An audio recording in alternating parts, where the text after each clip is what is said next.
Hello friends, welcome to my channel Bilishna মামি চ্যানেলে তোমাদের সবাইকে জানাই অনেক অনেক স্বাগত। তোমরা সবাই কেমন আছো? আশা করছি অনেক ভালো আছো আর আমিও ভালো আছি। আজকে হচ্ছে ফেব্রুয়ারির ৪ তারিখ আর কালকে তোমরা দেখেইছো যে শবে বারাতের ভিডিওটা আপলোড করেছিলাম। তো আজকে হচ্ছে তার পরের দিন আর এখন আমি ভিডিওটা শুরু করছি সন্ধ্যে থেকে। আসলে দুপুরবেলা খাওয়া-দাওয়া করে একটা প্যারাসিটামল খেয়ে ঘুম দিয়েছিলাম। কালকে অনেকটা খাটাখাটনি হয়ে গেছিল, তার জন্য না সকাল থেকেই কোমরটা খুব ব্যথা করছিল। রাতে তো যন্ত্রণা হচ্ছিলই, শুধু কোমর নয় গা হাত পাও ব্যথা করছিল, খুব যন্ত্রণা হচ্ছিল। তো সকালবেলা উঠে যখন দেখলাম যে না কাজকর্ম সেরকম করতে পারছি না, একটু সমস্যা হচ্ছে, তো মোটামুটি সকালের দিকে হালকা কিছু বাসি কাজ সেরে আর দুপুরে রান্নাবান্না করে ছেড়ে দিয়েছিলাম। আর কোনো কিন্তু কাজ করা হয়নি। আর তারপর খাওয়া-দাওয়া করে দুপুরবেলা ওষুধ খেয়ে শোয়ার পর একটা টানা ঘুম দিতে শরীরটা হয়ে গেছে একদম ফিট। তো এখন ঘুম থেকে উঠলাম আর বিলিশোনা পড়তে চলে গিয়েছিল 4:30টার দিক করে। আর বিলিশোনা পড়ে টরে এলো 6:30, তারপর আমি ঘুম থেকে উঠেছি। উঠে ভাবলাম যে না এখন অনেকটাই বেলা হয়ে গেছে, আর দরকার নেই শুয়ে থেকে। আর ওঠার পর না দেখলাম এখন শরীরটা একদম ঠিক হয়ে গেছে। তো যাই হোক উঠে আর এই যে একটুখানি বিছানা-টিছানা তুলে নিচ্ছি। আসলে সকাল থেকে তো তোলা হয়নি, তোমাদেরকে বললামই। আর দেখো এখানে কার্পেটটাও বিছানা আছে। আসলে কি বলতো, বিলিশন আমাকে কার্পেটটা তুলতে বারণ করেছে। বলছে, "মা এটা এখানে বিছানা আছে, বেশ ভালো লাগছে, এটা তুলো না। এর উপরে আমি এখন খেলা করব।" তো আমিও ভাবলাম যে ঠিক আছে নাও, এখন তো বিছানাটা নেই, এখানটা পুরো ফাঁকা, ফাঁকা। আর ও তো বেশিরভাগ টাইম ঘরেতেই খেলা করে। তো একদম যদি মানে কিছু বিছানা না থাকে তাহলে কিন্তু ওর মেঝেতে খেলতে লেগে যাবে বা পড়ে যাবে, আর ঠান্ডাও লেগে যায় আরকি ঠান্ডার মধ্যে। আসলে আমাদের মেঝেটা একটু ঠান্ডা। তো সেজন্য ভাবলাম যে থাক এখন ২-১ দিন এটা বিছানা থাক। তো এই যে ভ্যাকুয়াম ক্লিনার দিয়ে সুন্দর করে পরিষ্কার করে নিলাম ওটা। আর যতই ভ্যাকুয়াম ক্লিনার দিয়ে পরিষ্কার করো না কেন, একটু ঝাঁটাতে হাত না দিলে যেন আমাদের একদম পোষায় না। তো সেইজন্য আবার ঝাড়ু নিয়ে চলে এসেছি। এসে আর এই যে ঘরদোরটা সুন্দর করে ঝাড় দিয়ে দিচ্ছি। আর বিলিশোনা তো পড়ে টরে এসে একটুখানি ড্রয়িং করে নিল। তারপরে ওকে বিস্কুট দিলাম, একটুখানি বিস্কুট খেলো। খেয়ে আর এই যে এখন শুয়ে, শুয়ে ওর ফোনটা একটু দেখছে। আসলে আমার ফোনের নেটটা শেষ হয়ে গেছে। আর মানে টিভি চলছে না। কিন্তু আনলিমিটেড 5G, তাও যে কেন শেষ হয়ে গেল বুঝতে পারলাম না। হঠাৎ করে 100% অ্যালার্ট দিল, দিয়ে নেটটা শেষ হয়ে গেল। তোমাদের যদি কারো সাথে এরকম হয়ে থাকে তাহলে আমাকে একটু জানিও তো। আমি একদম বুঝতে পারছি না। আমার আনলিমিটেড রিচার্জ মারার পরেও কেন হট করে শেষ হয়ে গেল। তো যাই হোক আজকে আর টিভি চলছে না। ওর ফোনটাতে কিছু ডাউনলোড ছিল, তো সেইগুলোই ও দেখছিল। আর এই যে ঘরদোরটা পরিষ্কার করে আমি চলে এসেছি বাসন-কোসনের দিকে। দুপুরে কিছু রান্নাবান্না হয়েছিল, তো সেই সব বাসন-কোসনগুলো সুন্দর করে মেজে নিচ্ছি। আর কালকে না চালের আটার রুটিও ছিল কয়েকটা। আমি এই যে খেলাম একটু সন্ধ্যের দিকে। তো বিলিশনাকে বিস্কুট দিয়েছিলাম, ওকে আর রুটি দিইনি। তো সেই সবই কটা বাসন ছিল, সেগুলোই সব মেজে নিচ্ছি। বড় ননদের ঘর থেকেও খাবার এসেছিল, তো ওদেরও অনেকগুলো বাসন আছে। তো সেইগুলো সব মেজে, মেজে আলাদা করছি। কখন আবার চলে আসবে, আসলে আবার ফেরত দিতে হবে। তখন আবার না হলে খুঁজতে হবে। তো যাই হোক সবটা সুন্দর করে গুছিয়ে-টুছিয়ে পরিষ্কার করে নিচ্ছি। আসলে একা সংসার তো সব ফেলে রাখা মানে পড়েই থাকবে, যতক্ষণ না আমি নিজে হাতে পরিষ্কার করব। আর কি বলতো, যতক্ষণ পড়ে থাকে, হ্যাঁ জানি এরকম ব্যতিক্রমভাবে ২-১ দিন হয় এরকম সংসারের মধ্যে। রোজ তো আর রোজের কাজ করে ওঠা হয় না। শরীর-টরির যখন দেয় না তখন মানে একটু লেট হয়েই যায়, মানে পরেই করতে হয়। তো কিন্তু সেই যে পড়ে থাকে তাও যেন মানে শান্তিতে একটুখানি রেস্টও নিতে পারি না। ভাবি কখন আমাকে উঠে গিয়ে সেইসব কাজগুলো করতে হবে। যদি কেউ একজন থাকতো যে না আমি রেস্ট নিচ্ছি, সে কাজগুলো সেরে রাখছে, তাহলে একটু নিশ্চিন্তে রেস্ট নেওয়া যেত। কিন্তু আমাদের অবস্থা খুব খারাপ। মানে একটু নিশ্চিন্তে রেস্টও নিতে পারব না। তো যাই হোক এই যে মায়ের ঘর থেকে কালকে এত কিছু এসছে, মায়ের গাছের কত পেঁপে দেখেছো? কত পেঁপে নিয়ে এসছে, আটা, সর্ষের তেল আর এক গাদা মানে ওই যে সব বাজার মানে মশলাপাতি। আসলে মায়েদের দলেতে তো দেয় অনেক কিছু। তার উপরে মায়ের ঘরেতেও অনেক কিছু কেনা থাকে যেগুলো মায়েদের টানা শো থাকার কারণে ইউজ হয় না। তো সেই সবই নিয়ে চলে এসেছে। আর এই যে আমি অনেক মশলাপাতি ঢেলে নিয়েছি, অনেক গুছিয়ে তুলে নিয়েছি ঢালার জায়গা নেই বলে। তারপরে এই যে এখানে চলে এসেছি, কৌটোগুলো একটুখানি ধুয়ে নিচ্ছি। আসলে কয়েকদিন তো রান্নাঘরে সেরকম আসা হয়নি, মানে প্রোগ্রামের জন্য। তারপর থেকে আবার রান্নাঘরে কাজকর্ম করা হচ্ছে। নাহলে রোজ, রোজ যদি রান্নাঘরের কাজ করা হয় না, তো তখন সব ধোয়া থাকে, মানে এরকম চ্যাটচ্যাট করে না। তো আজকে এখানটা হাত দিয়ে দেখলাম যেন একটু চ্যাটচ্যাট করছিল, সেজন্য সঙ্গে, সঙ্গে ধুয়ে নিলাম।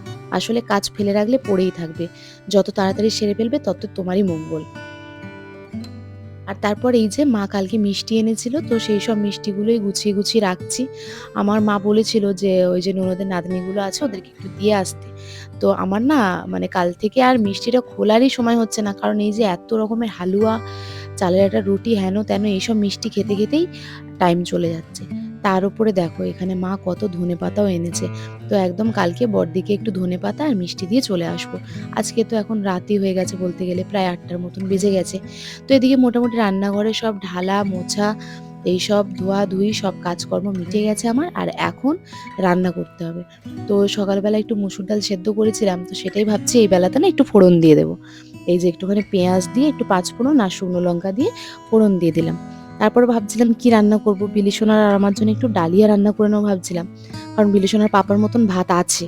তো ভাত আর মাছ ভাজা আর ডাল দিয়ে খেয়ে নিত, ওর কোনো সমস্যা নেই, ওকে মোটামুটি গরম গরম যা খেতে দেবো তাই খেয়ে নেবে। তারপর ভাবলাম যে না, ডালটা যখন সোমবার দিচ্ছি তাহলে একটু তরকারি করে ফেলি। তো এই যে ডালটা একটু ধনেপাতা দিয়ে ফুটিয়ে নামিয়ে রাখলাম, আর তারপর এই যে কড়া বসিয়ে আবার কড়াটা জেলে দিলাম, দিয়ে একটু হলুদ দিয়ে দিচ্ছি। তারপরে বসে বসে ভাবলাম পটল আলুর তরকারি করা যায় বলে, আর এই যে পটল আলু কেটে ফেলেছিলাম। তো পটল আলুটাই সুন্দর করে এখন ভেজে নিচ্ছি।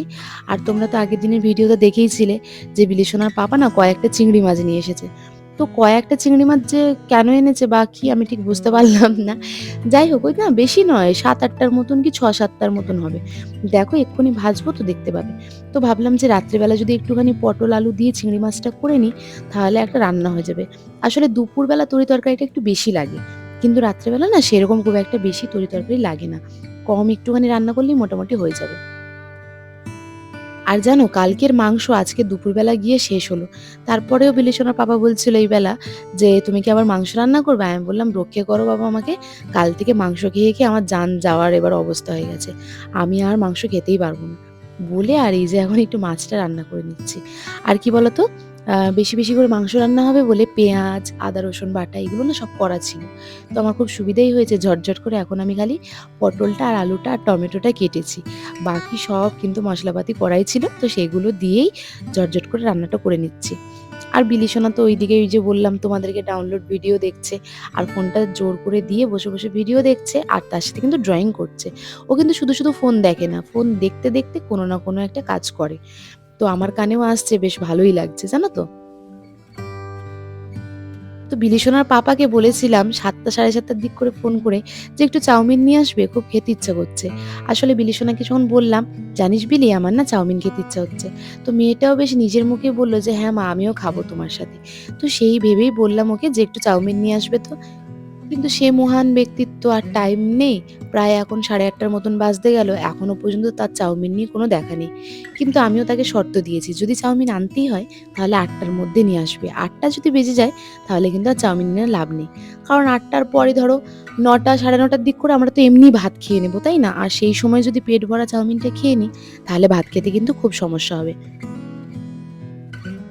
তো চলো এদিকে কিন্তু আমি তরকারিটা একদম রান্না করে ঢাকা দিয়ে দিলাম। একটা গিফট, ভিডিও দেখছিলাম।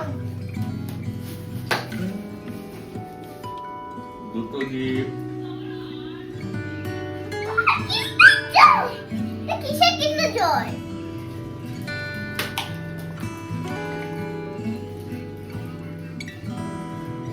তিনটে গিফট,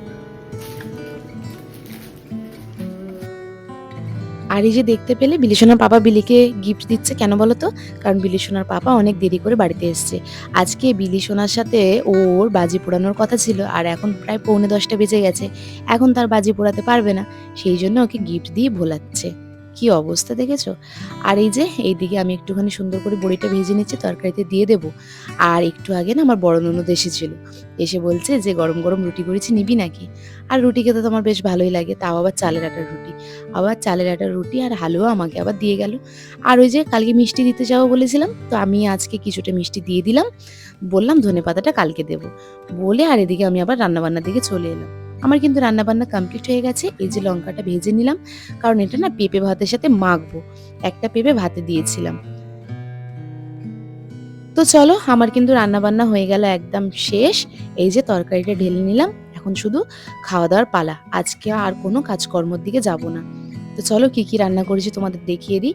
এই যে ধনেপাতা দিয়ে ডাল, পটল আলু চিংড়ি, আর এদিকে পেঁপে তার সাথে শুকনো লঙ্কা, আর ওই যে রুটি আর হালুয়া। তো চলো তারই সাথে শেষ করলাম আজকের ভিডিওটা। সবাই ভালো থেকো, সুস্থ থেকো, টাটা।